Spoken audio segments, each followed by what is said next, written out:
अस्सलाम वालेकुम ख़वातीन और हज़रात, शुरू करते हैं आज का हस्बे-हाल। मैं हूं जिसका मेज़बान जुनैद सलीम। नाज़रीन, शो का आगाज़ कर रहे हैं साबिक़ वज़ीर दाखिला पाकिस्तान के मुमताज़ सियासतदान मोहतरम जनाब शेख रशीद अहमद साहब की खूबसूरत बातों से। वालेकुम अस्सलाम जुनैद साहब।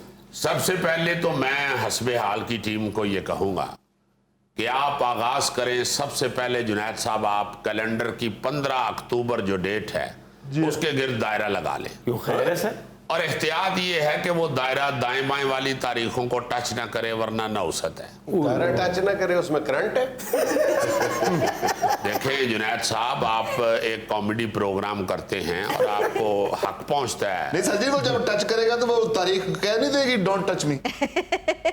आप देखें, आपने वो इलेक्ट्रिक वायर देखी होगी जिसके ऊपर से वो एक छल्ला सा गुजारते हैं, और अगर वो वायर को टच कर जाए तो टी आवाज आ जाती है। अगर टच ना करे तो फिर कामयाबी है। तो 15 अक्टूबर जो है वो उसका दायरा भी बड़े एहतियात से लगाएं, क्योंकि 15 अक्टूबर को पूरा मुल्क सड़कों के ऊपर होगा। सड़कों पे क्यों होगा जुनैद साहब? खुदा ना खास्ता कोई जलजला नहीं आना कि लोग सारे बाहर निकल आएंगे। इस हुकूमत से आजादी के लिए पूरा मुल्क सड़कों पे निकले, ये मेरी बात याद रखें। और मैं जो तारीख देता हूं आपको पता है कि वो पक्की होती है। 15 जी जी जी जी 15 अक्टूबर को सारा मुल्क इस हुकूमत, ये मनहूस हुकूमत से छुटकारा हासिल करने के लिए बाहर निकलेगा और सड़कों के ऊपर जुडो कराटे होंगे। सड़कों पे जुडो कराटे सर? ये मेरे फिक्रे को आप इजी ना ले, क्योंकि सारे हमने अपने कारकुनों को कह दिया है कि कराटे की तैयारी करें। मैं खुद जुनैद साहब, जब से मैंने ये ऐलान किया है, मैं उस दिन से रोज 2-3 फिल्में ब्रूस ली की देखता हूँ। अल्लाह के फजल से मैं अब ब्लैक बेल्ट हूँ। और ये ना सोचिए कि मैंने किसी क्लब से जुडो कराटे की ब्लैक बेल्ट हासिल की है, मैंने टेलीविजन से ब्लैक बेल्ट हासिल की है। तो सर जी हाफ पैर तो आप चला लेंगे मुझे उम्मीद है, और वो जो आवाज है फू फू फू, वो नाल को बंदा रख लांगा। अब क्या बात कर रहे हैं गौरी साहब, ये बड़ा सेंसिटिव मौजू है, इस पे बड़ी एहतियात से बात करें जी। मैं ये फिर कहना चाहता हूं, मैं इस हुकूमत को बावर कराना चाहता हूं कि इसको इजी ना लें। पूरा मुल्क बाहर निकलेगा और उस वक्त तक सड़कों पे रहेगा जब तक इस हुकूमत से छुटकारा नहीं हासिल होता। सर ये फरमाएं कि आप खुद निकलेंगे या नहीं? ओ यार, मैं भी निकलांगा, मैं कोई नवे गोडे नहीं पुआए। इंशाल्लाह लीड करूंगा और सबसे आगे होगा। देखिए, को खुदा का खौफ होता है, कुछ थोड़ा सा एहसास होता है मुल्क का। यार 72 वजीरों का इन्होंने काफिला इकट्ठा कर लिया है, जिसमें 22 वजीर नाकारा हैं। उनके पास कोई वजारत ही नहीं जुनैद साहब। या तो उन 22 वजीरों की वजारतें इस तरह की अनाउंस कर दें, पंखा बंद करने वाला वजीर, पंखा तेज करने वाला वजीर, सुबह पानी की मोटर ऑन करने वाला वजीर, वजीर आजम हाउस में लहसुन छीलने वाला वजीर। अगर 18 वजीरों की तादाद पूरी 22 है तो उसके 2 टोटे करके T20 की 2 टीमें बनाई जा रही हैं। इसी तरह इनको करना पड़ेगा, वरना वजारतें तो अब खत्म हो चुकी। कोई एहसास ही नहीं है इन लोगों को। यार कौम बेचारी टमाटर लेने से बैठी हुई, बिजली का बिल अदा करने से परेशान है लोग, और इन्होंने देखे एक पूरा जम्मे गफीर इकट्ठा कर लिया है। ये वजीरों का पूरा मजमा बना लिया है। ये क्या कर रहे हैं? कोई इन लोगों को खुदा का खौफ नहीं है। इतने वजीर इन्होंने क्या करने हैं? फिर जुनैद साहब, आप वाली बात ही होगी, फिर वो जो 22 वजीर है उनको आधा आधा करें और वजीर आजम हाउस में 2020 शुरू करवा दें। ये फरमाए कि गुज़िश्ता रोज आपने बाकायदा पुलिस स्टेशन में दरखास्त जमा करवाई है कि मुझे कत्ल की धमकियां मिल रही हैं, मुकदमे का इंदराज किया जाए। कौन दे रहा है आपको कत्ल की धमकियां? देखिए, सबसे पहले तो मैं ये वाजे करना चाहता हूँ, पहले तो ये वाजे करें कि आप डरे हुए तो नहीं है ना? मैं यही कहना चाहता हूँ, मैंने ये जो दरखास्त दी है, मैंने अल्लाह माफ करे को खौफजदा होके नहीं। शेख साहब, अगर कोई खतरा तो मैं आपके साथ चला करूं। यार उनको काले इल्म से डर नहीं है, उनको कत्ल की धमकी मिली है। आपने किस लिए मेरे साथ आना है? जिसने मुझे धमकी दी है उसने जुगतें करने की धमकी नहीं दी, गोली चलाने की धमकी दी है। और मैं अल्लाह के फजल से बिल्कुल डरता वरता नहीं हूँ, इस तरह की कई बातें मैंने पहले भी सुनी हुई, मगर मैं कानून हाथ में नहीं लेना चाहता। वाह, मैं कानूनी तकाजे को पूरा करने के लिए ये राब्ता किया मैंने पुलिस स्टेशन के साथ। और मैं जुनैद साहब यहाँ वाजे करना चाहता हूँ कि ये जो मैंने दरखास्त दी है, ये मैंने डर के नहीं दी। मैं बिल्कुल डरा हुआ नहीं हूँ, हाँ खौफजदा हूँ। पंजाबी में इसको कहते हैं मोया नहीं आंकड़े है, एक ही बात है, डर और खौफ। देखें, मुझे मालूम है आपका प्रोग्राम उर्दू है, आप लाफ्टर लेने के लिए इसमें पंजाबी बोलते हैं, मगर मैं ये सीरियस बात आपको कह रहा हूं कि धमकी मुझे दी गई है, जो मैंने कानूनी तकाजा पूरा करने के लिए पुलिस स्टेशन से राब्ता किया। शेख साहब, जब तक आपकी जान को खतरा है, आप गोगा जी को साथ रख ले, ये आपके आगे आगे चला करेंगे। यार, उन्होंने गोली मारने की धमकी दी है, ट्राला मारने की धमकी दी। शेख साहब अगर आप इतने खौफजदा हैं, मैं दरवाजे को कुंडी लगा दूं? बात वो करें जो आपसे हो सकती है। अपने घर जुनैद साहब इन्हें कुंडी लानी होवे ना, तो वड्डे मुंडे दे मोढ़ियां दी चढ़ के लांदा है। शेख साहब जिन्हें ਤੁਹਾਨੂੰ ਧਮਕੀ ਦਿੱਤੀ ਹੈ, ਇਹਨੇ ਕੋਈ ਫੋਨ ਸ਼ੂਨ ਕੀਤਾ ਹੈ ਜਾਂ ਸਾਹਮਣੇ ਆ ਕੇ ਐਂਡ ਕੀਤਾ है? यार, मुझे धमकी मिली है, आपको कॉमेडी सूझी हुई है। खुदा का खौफ करें शेख साहब, कौन सी कॉमेडी? यकीन करें, हम तो खुद बहुत परेशान हैं, आपकी जिंदगी के लिए दुआ गो है। जुनैद साहब, मैं भी 42 साल दा ਇਹੋ ਹੀ ਕੰਮ ਕਰਨ ਦੇ ਆ। मैं नहीं पता चेता किवें लेंदे। नहीं नहीं जुनैद साहब, जिन लोगों ने धमकियां दी हैं, शेख साहब ने उनके नंबर भी दिए हैं। और क्या कुछ खुदा का खौफ करें, मुझे जब से धमकी मिली है, मेरा उस दिन से पेट खराब हो गया। और जुनैद साहब, कश्मीरी का पेट खराब हो जाए तो महल्ले वाले समझते हैं इनके घर में आतिशबाजी हो रही है।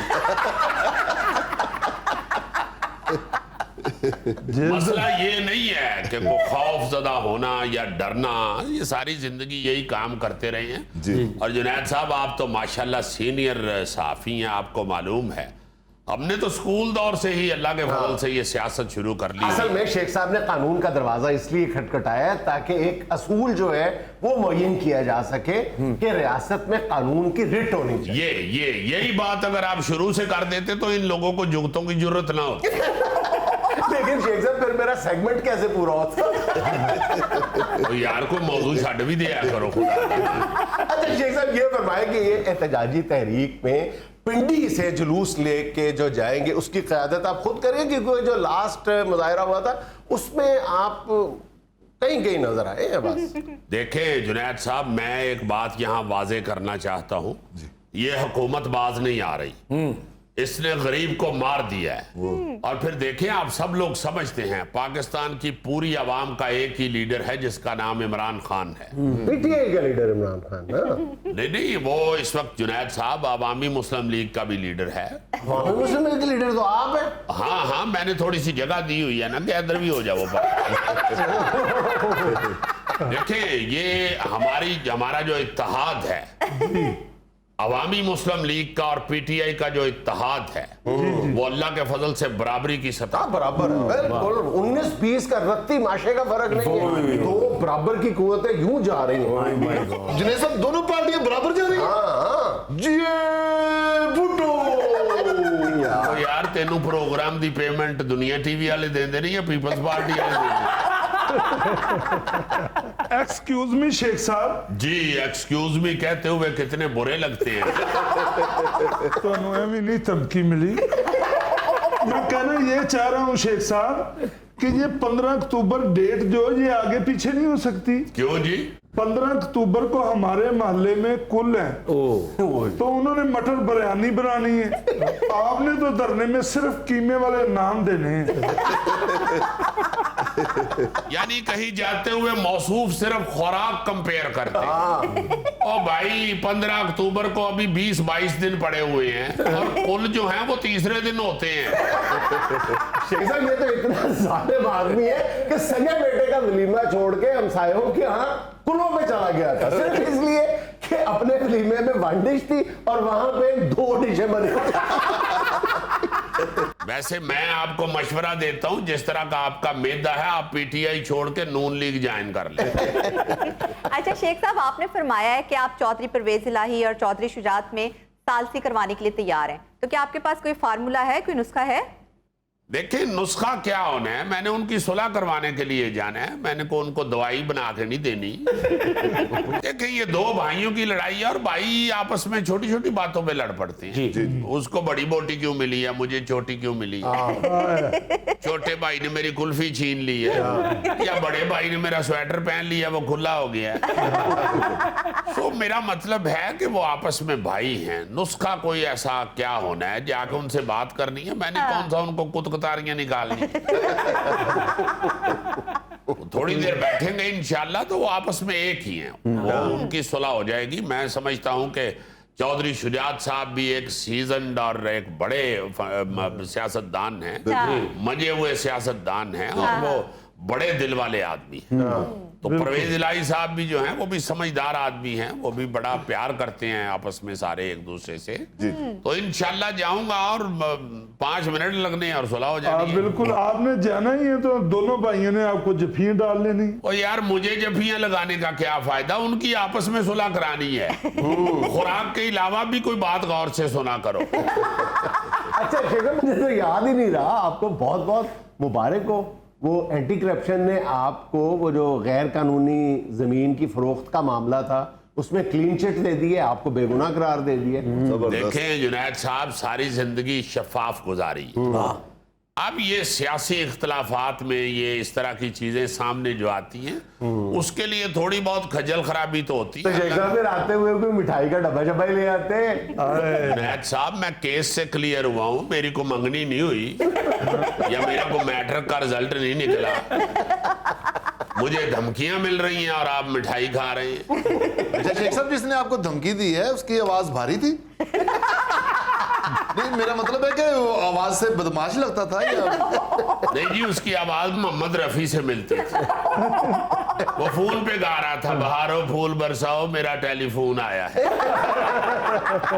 शेखर, हम सब की दुआ है कि अल्लाह ताला आपको लंबी जिंदगी और तंदुरुस्त जिंदगी अता फरमाए। आमीन आमीन। नाज़रीन, यहाँ में लेना एक छोटा सा वक्फा, हमारे साथ रहिए। इंडियंस और पाकिस्तानीज में अब बाहर जाने का जो रुझान है वो बहुत तेजी के साथ बढ़ गया। हम पहले भी बता चुके हैं कि गुज़िश्ता एक दहाई में यानी 10 वर्षों के दौरान 1 करोड़ 60 लाख पाकिस्तानी, 1 करोड़ 60 लाख आउट ऑफ 22 करोड़, आप अंदाजा लगा लें, 1 करोड़ 60 लाख पाकिस्तानी जो है वो वतन छोड़ के नकल मकानी कर गए।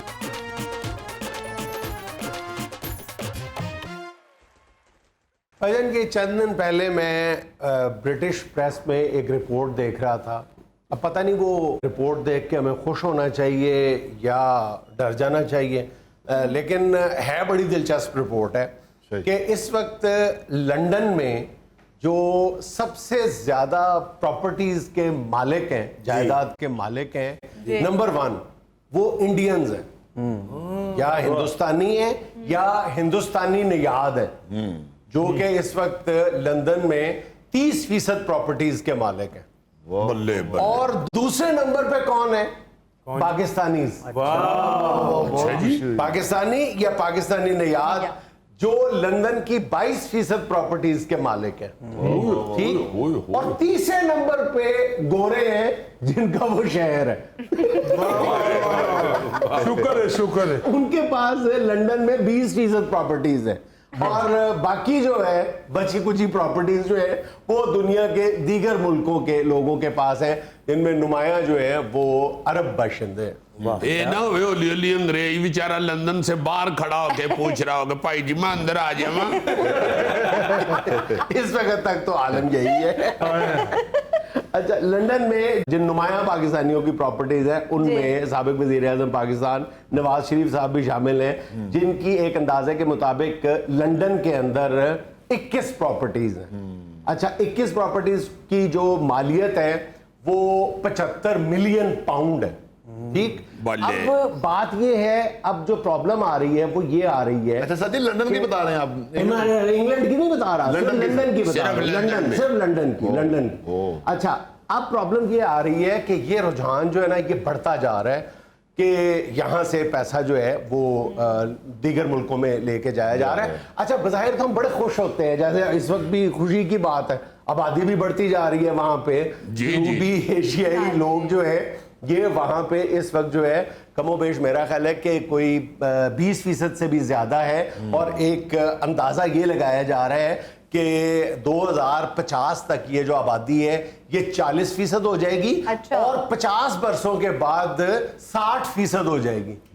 यानी वहां पे जो फिर कोई वजीर आजम बनेगा वो कोई इंडियन या पाकिस्तानी बनेगा। लेकिन देखा जाए कि मुसलमानों की तादाद बहुत तेजी के साथ बढ़ रही हाँ जी, है, तो फिर गुमान गालिब यही है कि वजीर आजम जो होगा बरतानिया का वो कोई मुसलमान ही होगा। बिल्कुल सारी सी हिसाब से आबादी बढ़ती रही तो फिर जिमें असी इतने कदी कदी गोरा वेखने लंदन च कदी कदी नजर आएगा। हाँ, तो इंग्लैंड के ऐसे कई इलाके हैं जहाँ पे आज से कुछ अर्सा पहले खाल खाल कोई इंडियन पाकिस्तानी मिलता था, आज वहां पे ढेर लगा पड़ा। हाँ जी, आहिस्ता आहिस्ता जो पोजीशन है ना इस तरफ को जा रही है कि पार्लियामेंट में अनाउंसमेंट करे स्पीकर साहब कि आप वजीर आजम इंग्लैंड मौलाना ताहिर अशरफी तकरीर करें।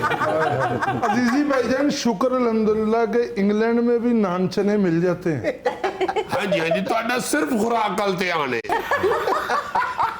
आप तो माशाल्लाह अस्पताल भी जाके अल्लाह ना करे कभी दाखिल हो तो पहले डॉक्टर से पूछ लेते हैं अस्पताल के कोल को रेस्टोरेंट है। इसको तो कोई डॉक्टर कह देना जी खाने पीने में एहतियात किया करे, फौरन कहता है और तेरे डॉक्टर किने बनाया। हाँ जी, वही साहब करेले छड़ दे मेरा हाथ छड़ दे। यार मैं आपको बताऊं कि बहुत सारे पाकिस्तानी ऐसे हैं, मेरे 2-3 दोस्त ऐसे हैं जी जो पाकिस्तान में रहते हैं, उन्होंने प्रॉपर्टियां खरीदी हुई हैं। हाफिज इफ्तिखार साहब हमारे बड़े प्यारे दोस्त हैं, उन्होंने कुछ 4-5 वहां पे घर खरीदे हुए हैं जो किराए पे चढ़ाए हुए हैं। अच्छा, अब प्रॉब्लम पता है क्या है? हम सुन के खुश तो होते हैं कि जनाब पाकिस्तान का इतना नाम हो गया, आबादी बढ़ रही है मुसलमानों की, लेकिन प्रॉब्लम ये है कि पैसा अल्टीमेटली यहीं से जा रहा है। पहले तो पैसा सिर्फ यहां से जा रहा था, अब प्रॉब्लम ये है कि वहां पे चूंकि अफरादी कुव्वत जो है वो महंगी है, तो बहुत सारे लोग जो है प्रेफर करते हैं कि वहां पे जो बिजनेस कर रहे हैं वो लोग भी यहीं से लेके जाएं। देखिए, अगर मतलब किसी ने होटल का बिजनेस करना है और होटल का खाना जो है वो टेस्ट करना है, तो वो जाहिर है कि उसकी चॉइस लामहला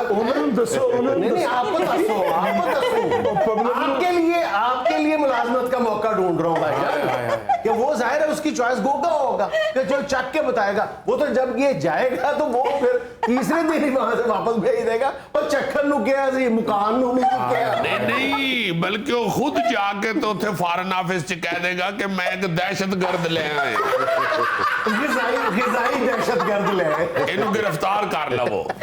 अच्छा, आप ये भी सुन के हैरान होंगे कि वहां पे ये कोई नई बात नहीं है, ये 50 से लोग प्रॉपर्टियां खरीद रहे हैं। एक हमारे दोस्त हैं, उनका वहां पे काफी तगड़ी प्रॉपर्टी है। जी। उन्होंने मुझे बताया, वो अब बुजुर्ग हैं, मैंने पूछा ना जी ये तो मिलियंस का है, बल्कि ये तो अरबों रुपए का अब पाकिस्तानी हिसाब से आपका घर है। हाँ जी। उन्होंने कहा भाई जी जब मैं यहाँ पे पढ़ने के लिए आया था ना, ये उस वक्त अब्बा जी ने खरीदा था। मैंने कहा जी कब कहते हैं जनाब, ये 62 की बात है। अच्छा, आप पता है क्या है? उस वक्त कोई 1-1.5 लाख की वो प्रॉपर्टी बनी। हुआ पता है क्या है? हुआ पता है क्या? ये जो लोग जो इतना पुराना वहां पे जा रहे थे, लेकिन नंबर फेहरिस्त में टॉप पर नहीं आ रहे थे, इंडियन और पाकिस्तानी टॉप पर क्यों आ गए?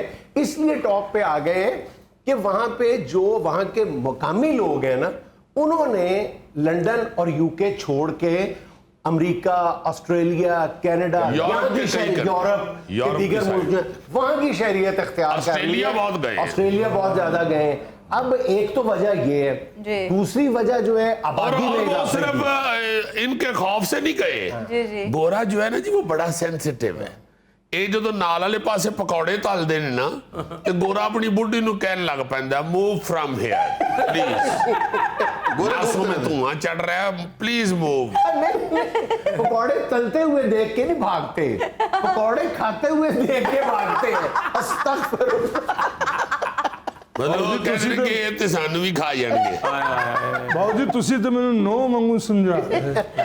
अच्छा, एक वजह ये, दूसरी वजह ये भी है इंडियन और पाकिस्तानीज में अब बाहर जाने का जो रुझान है वो बहुत तेजी के साथ बढ़ गया। हम पहले भी बता चुके हैं कि गुज़िश्ता एक दहाई में यानी 10 वर्षों के दौरान 1,60,00,000 पाकिस्तानी, 1,60,00,000 आउट ऑफ 22 करोड़, अब अंदाजा लगा लें 1,60,00,000 पाकिस्तानी जो है वो वतन छोड़ के नकल मकानी कर गए। 1,60,00,000 कम तादाद नहीं है इसमें यार। जुनैद ये भी सोचना चाहिए ना कि क्यों ऐसे इधर हालात पैदा हो रहे हैं, बिल्कुल बिल्कुल लोग बिल्कुल। क्यों दौड़ रहे हैं, क्यों भाग रहे हैं? मतलब हालात जो हैं आप देखें ना कि किस तरफ से आपको इत्मीनान नजर आ रहा है, कहां से आप मुतमईन होंगे। लॉलेसनेस है, जॉबलेसनेस, हर चीज कौन सी है यार। बंदा किसी को अगर कायल करना शुरू करे कि नहीं यार तुम कुछ और अरसा यहाँ पे इंतजार करो, हालात बेहतर हो जाएंगे, तो थोड़ी देर के बाद बंदा उसका फोन उठाना बंद कर देता है। जब वो कहता है हाँ जी भाजी की बोले हैं, बंदा चुप कर जाता है आगे से। इखलाकी तनज़्ज़ुली इस कदर हुई है कि सड़क के ऊपर कोई किसी किस्म का छोटा मोटा कोई हादसा या कोई टच किसी के साथ हो जाए, गंदी गालियां देनी, मारना शुरू कर देते हैं, सीधा मारना शुरू कर देते हैं। एक और बड़ी वजह जो वहां पे आबादी में इजाफे का बाइस बनी है अंग्रेज के मुकाबले पे, यही कह रहे हैं ना कि वहां पे कुछ अरसे के बाद जो है वो ब्राउन लोग ज्यादा हो जाएंगे और गोरे कम हो जाएंगे। तो उसकी एक जो बहुत बड़ी वजह है, दूसरे या तीसरे नंबर पे वो वजह आती है, वो शराब पैदाइश है कि पाकिस्तानी और इंडियन और बांग्लादेशी जो है इनकी शरह पैदाइश जो है वो 3.5% है, जबकि गोरे की अपनी जो है वो हार्डली 1.9% है। यार आपको मैं खौफनाक बात बताऊं, खौफनाक खुदा इंतहाई शर्मनाक और खौफनाक बात यह है कि मुझे मेरी जिंदगी में 3 लोग ऐसे मिले जी हाँ। जो दूसरी मुल्क की नेशनैलिटी ले चुके हैं और उन्होंने हमें कहा, मुझे ये बताया, मैंने कहा क्यों जा रहे हैं यार आप तो अच्छे भले क्या। हाँ जी। मैंने कहा जी हमारी बेटियां हैं और हम समझते हैं कि बेटियों के लिए ये मुल्क महफूज नहीं है। कितने मतलब ये वाकई शर्म की बात है और ये बात ठीक है। आप सड़क के ऊपर जा रहे हो, आपके साथ अगर फैमिली है तो अब बिल्कुल ये कोई शर्म करता ही नहीं है कि आपकी तरफ ना देखे या एक दफा देख लिया तो मुंह परे कर दे, बाकायदा आपस में देख के औरतों को बातें शुरू कर। अच्छा, और अकेली औरत कहाँ यहाँ पे बाहर निकल सकती। अब देखें ना, जब बच्चियों की तालीम के हवाले से हम बात करते हैं कि यहाँ लड़कियों को स्कूल कॉलेज भेजना, यूनिवर्सिटी भेजना नहीं अच्छा समझा जाता या नहीं भेजते, तो उसकी सबसे बड़ी वजह यही होती है जी कि ये इसको कॉलेज छोड़ने जाने वाला कोई नहीं है, या इसको स्कूल छोड़ने के लिए कोई नहीं जा सकता। मर्द हजरात जो हैं 1-2 घर में वो मसरूफ हैं, या यूनिवर्सिटी से कोई नहीं छोड़ने जाता, इसलिए बच्ची को तालीम से दूर कर लिया जाता है। तो जो वालिदैन बच्चियों को पढ़ाना चाहते हैं, जो चाहते हैं कि हमारी बच्ची लड़कों से ज्यादा पढ़े, बिल्कुल, तो वो फिर दौड़ जाते हैं यहाँ। अच्छा, इस मामले का एक और एस्पेक्ट भी है जो हमारी नजरों से ओझल है कि वहाँ पे इंडियन और पाकिस्तानीज की जो तादाद है और बिजनेस भी है और प्रॉपर्टीज भी हैं वो बढ़ रही हैं। उसका एक इम्पैक्ट ये आ रहा है कि दोनों ताकतवर तगड़े होते जा रहे हैं, वहाँ पिंड के चौधरी बनते जा रहे हैं, कहेंगे लंदन साडा है, ये कहना शुरू कर देंगे ना। अब वहाँ पे लीस्टर में जो कुछ हो रहा है, जिस दिन पाकिस्तान इंडिया का मैच हुआ है ना T20 का, जिसमें हिंदुस्तान ने पाकिस्तान को शिकस्त दी है, उस मैच के फौरन बाद हिंदुओं ने जाके पाकिस्तानियों की दुकानों पे, घरों पे जाके एक तरह से हल्ला बोल दिया और नारेबाजी शुरू कर दी है, जिसके बाद वहां पे फसादात शुरू हो गए। अब तीसरा वो इलाका है जहां पे कुछ दहाइयां पहले कोई इंडियन पाकिस्तानी नजर नहीं आता था, एक भी नजर नहीं आता। ये बड़ी एक अजीब बात है कि जब युगंडा में इद्दी अमीन का दौर था तो उसने कहा था एक वाकये के बाद कि 90 दिन के अंदर अंदर जितने हिंदू हैं ना वो मुल्क छोड़ दें, ठीक है, युगंडा छोड़ दें। उसके बाद एक मुआहदे के तहत वो जितने हिंदू युगंडा से आए थे, वो बड़ी तादाद थी, वो सारे के सारे इंग्लैंड में आके लीस्टर में आबाद हुए थे। अपना तो ले फिर लीस्टर लीस्टर वो में आसान वहां तरीका पे से। उन्होंने इतना वो बड़ी तादाद में हिंदू आ गए कि और वो किसी कम्युनिटी को बर्दाश्त ही नहीं करते थे वहां। बहरहाल ये बहुत ही अफसोसनाक और फिक्र करने वाली बात है कि मुल्क के अंदर से सिर्फ पैसा ही बाहर नहीं जा रहा, दिमाग भी बाहर जा रहा है। ब्रेन ड्रेन जिसको ब्रेन ड्रेन जो जिसे कहते हैं, ये सबसे खतरनाक बात है, सबसे खतरनाक। और अगर यही चलता रहा सिलसिला तो अल्लाह ना करे एक दिन नहीं होना है कि पाकिस्तान च सिर्फ गोगे रह जाने। जहाज दे उतो तुसी थल्ले देखने ते सारा मुल्क रोटी खान दे। ये हंसने वाला टॉपिक नहीं है, फिक्र करने वाला टॉपिक है, खाने पीने वाला टॉपिक। ताज़ीम यहाँ में लेना एक छोटा सा वक्फा, हमारे साथ रहिएगा। हमें जो मिलती है गंदम वो देखे हमने अवाम तक पहुंचा देनी होती है आटे की शक्ल में, ये जो आप बात कर रहे हैं हमको लालची नहीं, अल्लाह ने बड़ा दिया हुआ है। ऐसे मैं मानता हूँ आप नहीं करते होंगे, यानी फ्लावर मिल मालकान जो है उनमें बहुत सारे अच्छे लोग भी मौजूद हैं। तो मैनू अच्छे रखो ना, आप अच्छों में होंगे, आपके बारे में मैं नहीं कह रहा। ओए आ तो मैनू भाग तुसी बेइज्जती फ्लोर मिला करो हो, तेरा तो मतलब ये जो है ना जी, खाजा ले दे गया सारा कुछ।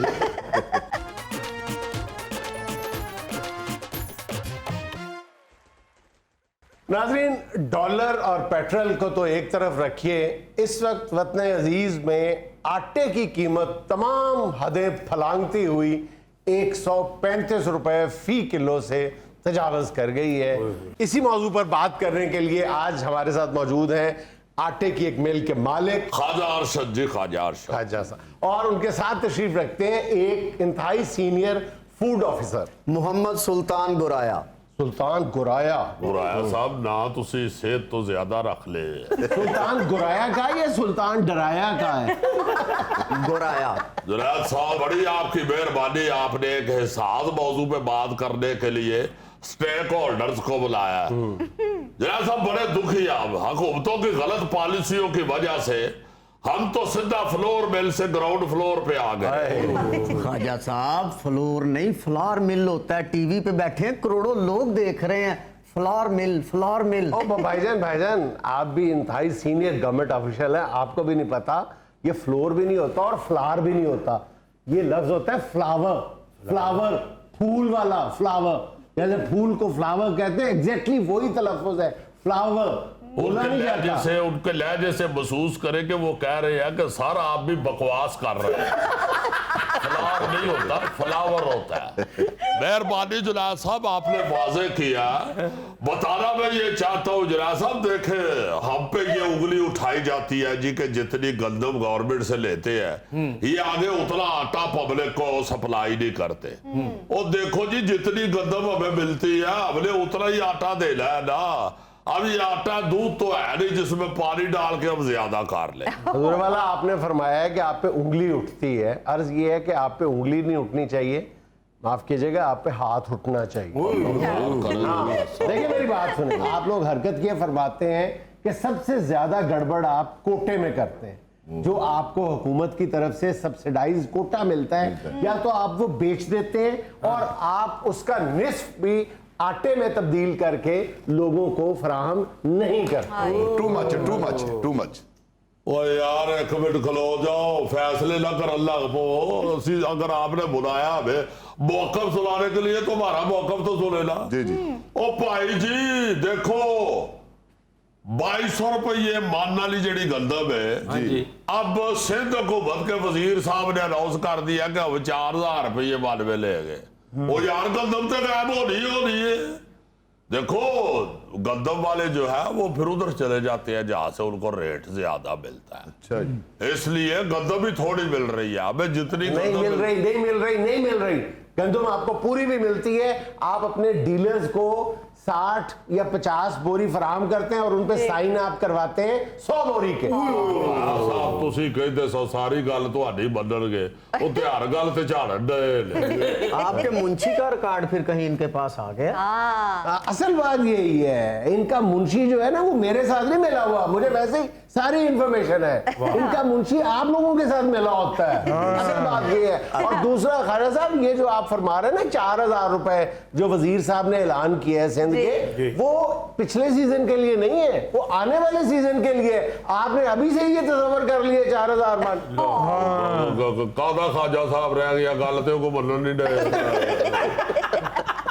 मैं कैसे मान जाऊं, मैं जानता हूं कि सारी आप लोगों की साजबाज है। यार मैंने बताया ना कि ये 100 मन आटा जो है उस पर साइन करवाते हैं डीलर से, कहते हैं उसको 50 या 60 मन है, बाकी कहाँ जाती है, बाकी ये स्मगल करवाने में मदद फराहम करते हैं। डबदीद और रफीक निकी मेल वाला भी नहीं जिंदा है भाई। उधर साहब बात ये है कि हमें जो मिलती है गंदम वो देखे हमने अवाम तक पहुंचा देनी होती है आटे की शक्ल में। ये जो आप बात कर रहे हैं हमको लालची ने अल्लाह ने बड़ा दिया हुआ है। ऐसे मैं मानता हूँ आप नहीं करते होंगे, यानी फ्लावर मिल मालकान जो है उनमें बहुत सारे अच्छे लोग भी मौजूद हैं। तो मैनू अच्छे रखो ना। आप अच्छों में होंगे, आपके बारे में मैं नहीं कह रहा। ओए आ तो मैनू भाग तुसी बेइज्जती फ्लोर मिला करदे हो। तेरा तो मतलब ये जो है ना जी खाजा लै दे गया सारा कुछ। ख्वाजा साहब अगर आवाम तक तुसी आटा सही पहुंचाया हुंदा ते उन्हां दी कोई सेहत हुंदी। तू आटा ही खा ले, तू और मिट्टी खा रहा है। मैं और किसी को सेहत बगड़े हो बिरदात है। ये तो बोरी समेत आटा खाता है, बोरी समेत। मुझे छोड़े ख्वाजा साहब, मेरी अपनी वो हॉबी है। तेनू क्यों छड़ी आते शहर दा आटा तू खा गया ते तेनू छड़ दईए। मेरी अपनी जाती हॉबी है, आपने साथ देखें क्या। भी तेरी की है बस भी कार होना। तेनू तो हुण बंदा नौ टायर ला लवे ते चंगा वाला तू ट्राला बन जांदा है। आप आटा सही भेजे, देखें क्या हाल है अफसर का, देखें तो सही जरा। ओए बेचारा शुरू तो जेल होण जिला मर्जी ख्वाल वो ले जी नाला अगे मेनू मुंडे छेड़न दे खाजा साहब आटा वेचिया करो तुसी ओदियां चिड़ियां बना के बेच लो। वैसे ख्वाजा साहब आटा ठीक नहीं आ रहा। देखिए मेरी जिल्द इफेक्ट कर रही है। ओ भाई जी तुहाडी स्किन किवें खराब हो गई है? आटा खाईदा मुंह ते नहीं बल्लीदा। और खुराक का असर तो होता है ना स्किन पे। ख्वाजा साहब आटे का सिर्फ नाम ही रह गया, नीरा छान बुरा बेच रहे हैं आप लोग। ओ थान बुरा खान वाले या छतरिया वो आपको एक्टर साहब बता नहीं रहे कि ख्वाजा साहब अल्लाह के फजल से ये काम नहीं करते। गुरैया साहब आप थोड़ा एहसास करें, आपको अंदाजा है कि इस ऐलान के बाद जखीरा अंदोजों ने कितनी गंदुम जखीरा कर ली हुई है। आप बिल्कुल ठीक कहते हैं, मेरे मॉनिटरिंग ऑफिसर जाते हैं। गुरैया साहब कौन सी मॉनिटरिंग टीम, आप जैसे ऑफिसर गंदुम के गोदामों में लंबी दुम लेके यूं फिर रहे होते हैं बोरियों में। जुनायद साहब आए अफसर जे उतो सेबा लटकन ले आवे ओदे ते भी चढ़ जांदा। एक मिनट ख्वाजा साहब, एक मिनट। जुनैद साहब 25 ट्रक पकड़े हैं मैंने गंदम स्मगलिंग करते हुए। पकड़े हैं या कुतरे हैं? जाने दे यार, आप लोग अपने फराइज सही तरह से सर अंजाम दें ना तो इस सूरत हाल का हमें सामना ही ना करना पड़े। जी बिल्कुल। देखे जुनायद साहब असल गल पता क्या है, लालच मार गई है लालच। आपने जैसे वादे कर दिया है कि ख्वाजा साहब ये काम नहीं करते और अल्लाह के फजल से कोई लालच हमें है ही नहीं। सीधी बात है, खाड़िया तो जुनायद साहब आ जाके 2 रोटियां ही ले ला। चल जे गोगे दी गल करो तो 6 ला लो। ये दुआ तो बंदे ने की खाड़िया होती है। 135 रुपए किलो आटा करता है। और सोनिया आटे का जो रेट होता है ना जी वो गवर्नमेंट अनाउंस करती है जी।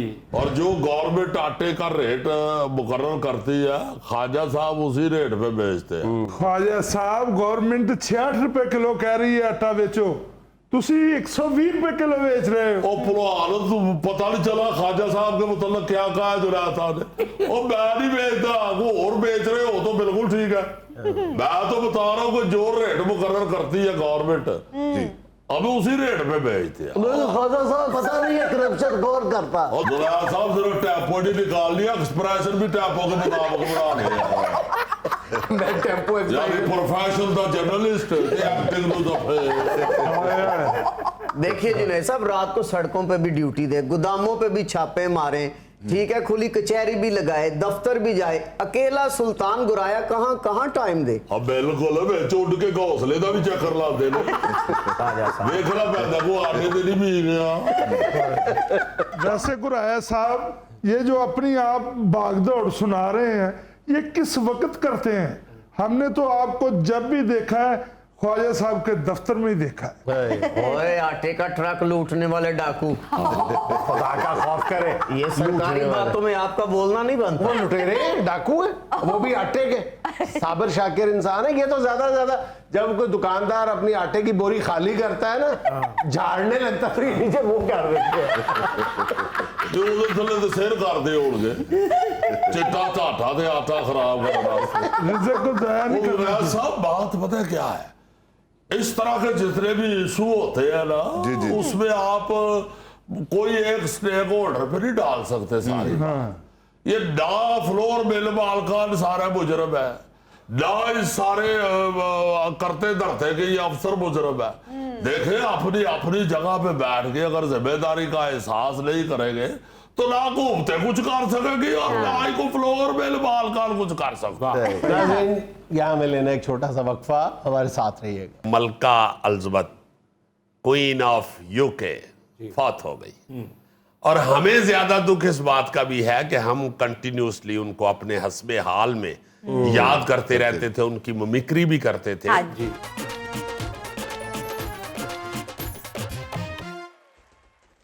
अच्छा जी, आज इस बात का अफसोस भी करना है और जिक्र भी करना है कि मलका एलिजाबेथ क्वीन ऑफ यूके फौत हो गई। और हमें ज्यादा दुख इस बात का भी है कि हम कंटिन्यूसली उनको अपने हस्बे हाल में याद करते रहते थे, उनकी मिमिक्री भी करते थे। हाँ जी। और मैं यहाँ आज आपको एक दिलचस्प बात, आप लोगों को तो पता है, नाजरीन को भी बताना चाहता हूं कि मैंने जब उनका गेटअप किया और उनके मुतालिक सोचा, पहली दफा जी जी। उनके मुतालिक सोचा, और हमने चूंकि शोज के लिए पूरी दुनिया फिरी हुई है, बिल्कुल मैंने ये महसूस किया कि जहां जहां भी इनकी हुकूमत रही है और आज भी जहां इनका मोहब्बत और प्यार वाला सिलसिला जारी है, हाँ किसी जी। के नोट पे तस्वीर है, कोई आज भी सरकारी तौर पे उन्हें ही क्वीन कहते रहे, वो सारे लोग इनका जिक्र माँ की तरह करते हैं। बाकायदा ऐसे महसूस होता था कि ये अपनी कौम की माँ है। क्या कहे? तो इसलिए मैंने ये आज मैं बताने लगा हूं कि उनके गेटअप में मैंने पाकिस्तानी एक देसी सी माँ, मोहब्बत भरी माँ तो होती, मोहब्बत हाँ भरी जी, है, बिल्कुल। एक दिल से मोहब्बत करने वाली माँ की टोन टेम्पो में उनकी मिमिक्री की। आए, आए, आए। हालांकि वो अंग्रेज थी और हमारा जब गोरे का एक्सेंट हम लोग करते हैं एक्टर्स, तो हम वो ठीक है ठुमको बटाटा है ये वो हाँ करना जी, शुरू हो जाते हैं। मगर मैंने उसको एक साइड पे करके तो माँ की टेम्पो बोली। हाँ एक जी। बहुत बड़ी मेजॉरिटी है जिनके लिए ये माँ है बाकायदा। हाँ जी। तो उनको आज याद इसलिए आज कर रहे हैं लेट जरा के, पिछला जो हफ्ता था वो टेक्निकली को प्रॉब्लम थी और हमने वो एडवांस रिकॉर्डिंग की हुई थी, जी जी। तो आज उनका जिक्र बड़ा जरूरी है। हमारे वो हस्बे हाल का बड़ा प्यारा हिस्सा रही है और लोगों ने बाकायदा हमें SMS कर करके, पा जुनैद भी बता रहा था, मुझे भी कई दोस्तों ने SMS किए और बड़ा बहुत बाकायदा- पसंद करते थे। हाँ, और इस तरह अफसोस किया कि जैसे हमारे हस्बे हाल का एक हिस्सा थी वो, जी, जी, भाई तो जी। इनके साथ जैसे असल में मलका एलिजाबेथ हमारे प्रोग्राम में तशरीफ लाती थी, बिल्कुल लोगों के दिलों में इतने वो गहरे नक्श हैं। हाँ जी। जी हाँ, जी हाँ, जी हाँ, शख्सियत बड़ा बड़ी, और वो इंतहाई बड़ी खातून हुई। क्या बात है, बहुत ही कमाल पर्सनैलिटी हुई। वाह वाह वाह वाह वाह। 7 दहाइयों तक तख्त पर विराजमान रही हैं। 70 साल, वाह। 70 साल तख्त संभालने पर मलका ने बरतानिया पे सबसे ज्यादा अरसा हुक्मरानी करने का एजाज हासिल किया। क्या आए, आए। और मलका की पूरी जिंदगी मिसाली रही है। क्या बात। ऐसी शख्सियत कि पूरी जिंदगी में ऐसा नज़्मो नज़्म और अपना ऐसा डिसिप्लिन कायम रखा है, हर जगह एक रख रखाव, तहजीब, शाइस्तगी, वकार, फहमो फरासत नुमाया रही है उनकी जिंदगी में। वाह। कोई किसी भी नौइयत का कोई स्कैंडल मंजरेआम पे नहीं आया। हाँ जी। सारी जिंदगी एक भी ऐसी कोई बयान को बात नहीं की जो हल्की महसूस हुई। ऐसी ग्रेसफुल खातून रही है। वाह वाह वाह। 1936 में जब जॉर्ज शशम तख्त नशीन हुए तो मलका उनकी जानशीन बनी और दूसरी आलमी जंग के दौरान कौम का हौसला बनाने के लिए मुख्तलिफ इकदामात किए।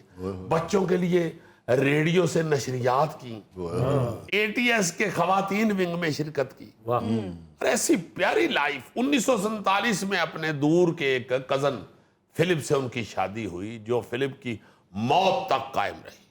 ये एक बड़ी ग्रेसफुल बात है। बड़ी बात। मतलब पूरी जिंदगी, शादी से पहले भी और शादी के बाद वाली भी, कोई ऐसी हल्की हरकत नहीं उनकी नजर। बादशाह की बेटी होते हुए उन्होंने बरतानवी फौज में फराइज सर अंजाम दिए और कुछ अरसे तक कार मैकेनिक के तौर पे काम किया। देखिए ना जरा, अब बच्चों को भी ये शहजादे जो हैं आगे, इन्होंने भी फौजी ट्रेनिंग की हुई है। चार्ल्स के बेटे जो हैं उनकी भी हम तस्वीरें देखते रहे। हाँ जी। मतलब एक बाकायदा ग्रेसफुल खातून हुई हैं। उन्होंने बच्चों की तरबियत के हवाले से बड़ी मेहनत की हुई है। बहुत कमाल अपना किरदार निभाया हुआ है। जी। बीवी के तौर पे कमाल बीवी रही हैं, कमाल बीवी रही हैं।